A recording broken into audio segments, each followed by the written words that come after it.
అందరికీ నమస్కారం అండి. ఈరోజు జనవరి 25న మనం జాతీయ ఓటు హక్కు దినోత్సవాన్ని జరుపుకోవడం జరుగుతుంది.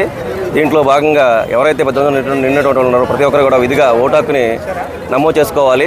నమోదు చేసుకోవడంతో పాటు ప్రతి ఎలక్షన్లో కూడా తమ యొక్క ఓటు హక్కుని విధిగా వినియోగించుకోవాలి. ఎటువంటి ప్రలోభాలకు లోను కాకుండా భారత రాజ్యాంగం చేత భారత పౌరుడిగా మనకి ఇచ్చినటువంటి ఓటు హక్కు ఒక వజ్రాయుధం లాంటిది మనది.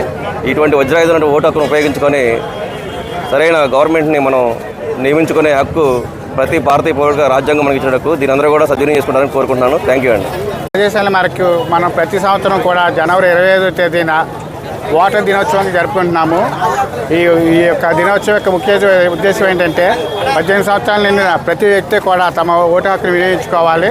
ఓటు హక్కును సక్రమంగా వినియోగించుకోవాలని అని చెప్పి అందరికీ పౌరులకి తెలియజేయడం మన ఉద్దేశం.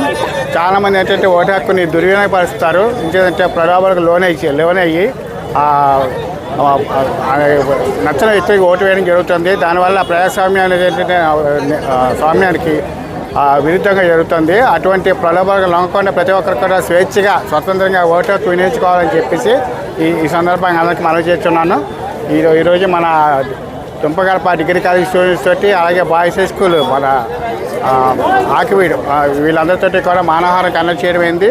దీని యొక్క ముఖ్య ఉద్దేశం అందరితో కూడా మన ఓటు హక్కును సక్రమంగా వినియోగించుకోవాలని చెప్పి తెలియజేసుకుంటున్నాం.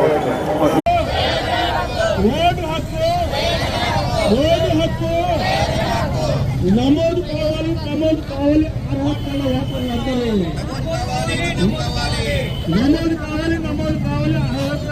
అందరూ